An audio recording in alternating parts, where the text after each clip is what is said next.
Hello everybody and welcome back to another episode of Minecraft Redstone Projects, and today we are going to take a look at Minecraft Tiles, which is a custom minigame that I made, and I'm going to be showing it off in this episode and then showing all of the redstone behind it. Now, as per usual, I'm going to jump right into it and demonstrate the game slash redstone device. And so yeah, today the redstone thing is Minecraft Tiles, a custom single-player minigame that you might play on your own, compare scores to your friends, and it's based off of the mobile game Piano Tiles. This whole lobby makes it look like it's black and white, which is kind of cool. You get with the white and black strips along the walls, making it look like piano tiles, I guess, kind of.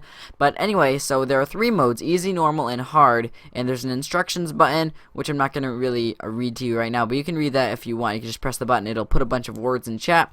There's some customized video settings. Render distance 5 or 4. I have mine on 4 just for recording, but 5 could work. Smooth lighting, minimal or off, and that is very important in this game because when the blocks are coming down, it's very hard for Minecraft to render this. I mean, I could think of a new way to make this in the future. I think there could be a few design tweaks because the way I have it right now, it's kind of glitchy. But anyway, let's hop right into it. So let's start with easy. Now let me explain something real quick. Basically, if you've ever played Piano Tiles, you want to tap all the black tiles before they go off the screen. That's just the main classic mode. There are many other modes than that, but this just has one mode. But in this version, you don't want to touch the black tile. Don't touch the black tile. If you do, you lose 1 life. And if you touch the TNT, you die instantly. If you step on an emerald block, you will get a jump boost effect, and if you step on a diamond block, you will get a speed effect.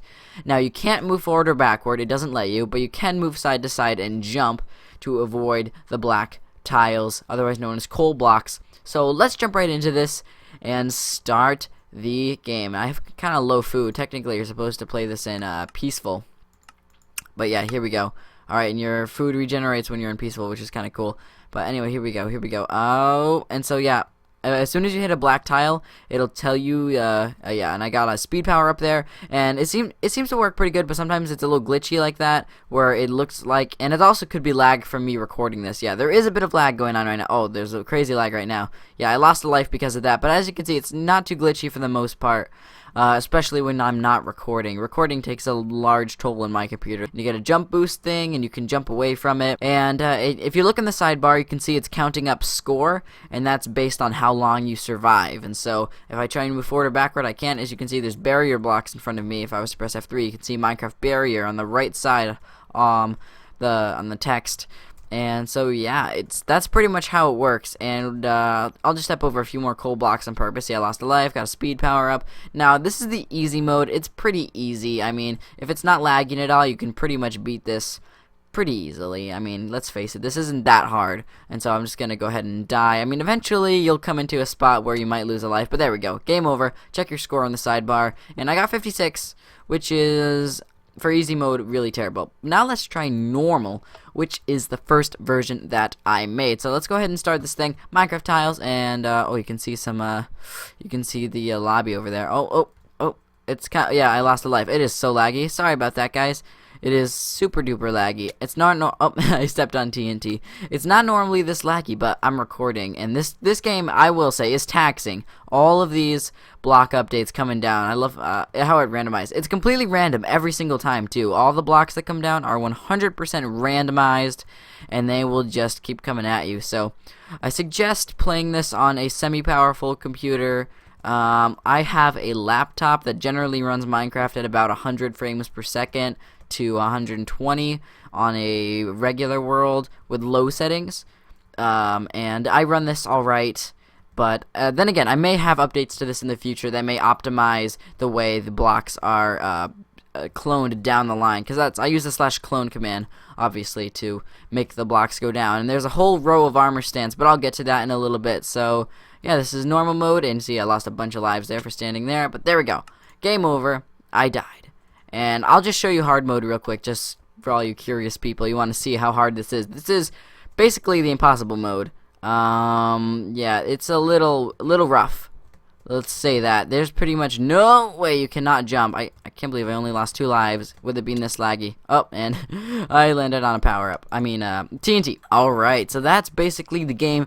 There'll be a link in the description to download this from planetminecraft.com. Go ahead and give it a diamond if you want and if you enjoyed it. But anyway, here is the redstone about it. Now, I'm going to start in with the timer and the randomizer. Now, first off, this is the timer, which is pretty simple enough. What this will do when the game starts, an armor stand is here. You just can't see it, but an armor stand that is here will place a redstone dust right there, so that way it'll start counting seconds, which will add the score, which you can see in the sidebar. Score with a colon is right now at 10, and it'll add 1 every time this minecart goes around, which is about 1 second. If you look at it, 1, 2, 3. As long as it's the same for every single game, it doesn't really matter. Now here is a clock that is running an armor stand that is teleporting around here. Now you can't see it. Normally you can see it, but it's invisible. Hold on, let me reload the world so you can see it. Now you can see this armor stand. How this works is it is a spread players command, and it's spreading that armor stand 2 blocks in all directions from that middle pressure plate. And so the armor stand's name is random1, and it is just spreading it around, and it'll randomly trigger one of those pressure plates very frequently. And what those do, they clone one of each of the rows, depending on which one is selected. So, as you can see here, this is the command blocks for easy. Alright, so you can see name equals easy1, name equals sand3, because I had to come up with a name, and I didn't know what to call the normal ones. And this one is expert. And there's a ton of armor stands. If I press F3, there's about 109 entities right now. And I counted, there's exactly 100 armor stands, which is kind of cool how there's exactly 100. When you press easy, these command blocks are cloned to underneath the randomizer. When you press normal, these blocks are cloned under the randomizer, and so forth. The expert ones are cloned under the randomizer. Now what this over here is the conveyor belt that brings the blocks down. But before I show you how the conveyor belt works, let me show you how this thing works. Now each of these rows is for a different game mode. So this longest one has 25 different tiles that can be randomly placed based on that armor stand where it lands. And there's 25 different places the armor stand can land, so it works out perfectly for the expert one, and there are no duplicates. Well, I guess some of them are technically duplicates, but anyway. So yeah, in the expert one, we've got a lot of 2s, we've got a lot of TNT, and we've got a solid one, a full quad block, and we've got a couple 3s, and then a few blank ones as well. But in the easy, there's no TNT, and there's a lot of blank ones and just a few coal blocks. And normal is pretty balanced, I'd say. And now if you look down here, every one of these armor stands has a name. So every time this armor stand lands on one of these pressure plates, it will clone one of the ones based on what game mode it is on. And right now it is on hard, so it is cloning one of these random ones every single time. So if you come over here, it's actually doing it right now, no matter what. So as you can see, look, it is cloning them to right here, and if the game was on, it would be swiping them down and slowly sweeping them down the field. And this isn't a perfect system. It seems to only clone them and 2 at a time, so I can't find a way to fix this other than making a fast clock that is slower than a fill clock but faster than the repeater or comparator clock. I don't even know how you would do that, because this is the fastest clock you can make with normal redstone, and this is the fastest clock you can make with command block. So I'm not sure if you can make a clock that's a little bit faster than this, but not quite as fast as that one. If there was, I should be able to make this one a little bit better. I'll keep experimenting and updating. And then there is this conveyor belt system. So what it will do is every single tick of this clock, every single time that clock blinks once, it'll clone everything. It'll clone this entire row down, chunk one here. So it'll clone this row to this row, and it'll do that for every single row, which includes this top row, which makes them all cascade down. So as you can see, there are armor stands leading all the way up, which some of them have disappeared. There's a glitch in 1.8 that makes armor stands disappear if you go away from your render distance. I was way over there showing you all of the random tiles, and some of these armor stands along this end disappeared, but there are armor stands numbered 1 through 4 or 36, I think.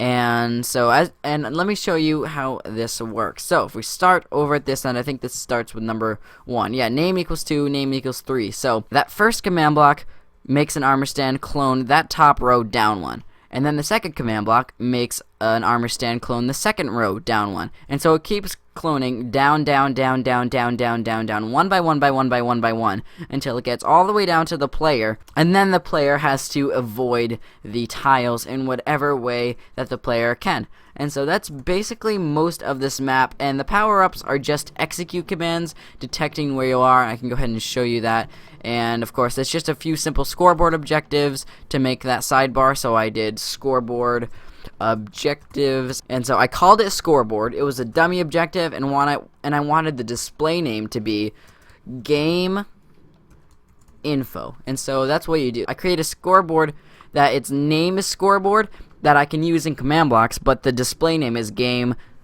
dash info. That way I don't need to have capital G, capital I, and a dash every single time I need to type it into a command block. Just makes it easier, but it's, as you can see, there was already an objective with scoreboard, so I'm already using that.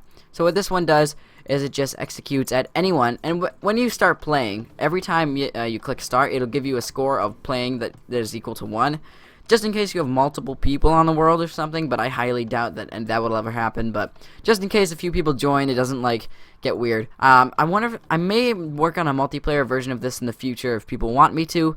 That way, say you wanted, it could be a co-op. You could share lives together, and you could. I think that would be kind of interesting. So as you can see, there's a execute command that is executing at all players that are playing using that scoreboard, and it's detecting one block beneath them if there was a coal block. Okay, and if there is, it will execute the command scoreboard players add lives, and it will add you 1 live. The reason why I add a life to the scoreboard, one, is because I'm testing to see if when you have 0 lives, and technically you start with -5 on the scoreboard objective, but I just call it 5.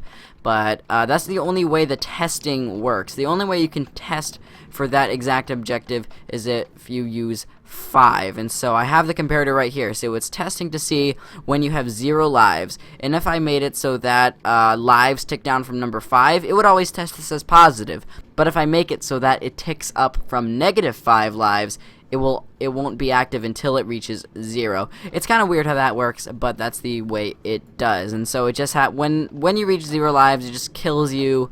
It makes it so you don't have the playing score, and it makes it so that the timer stops, and it also makes it so that clock stops, and it also fills the entire ground with quartz blocks here. That way, next time you play, it's a completely fresh playing field and looks beautiful.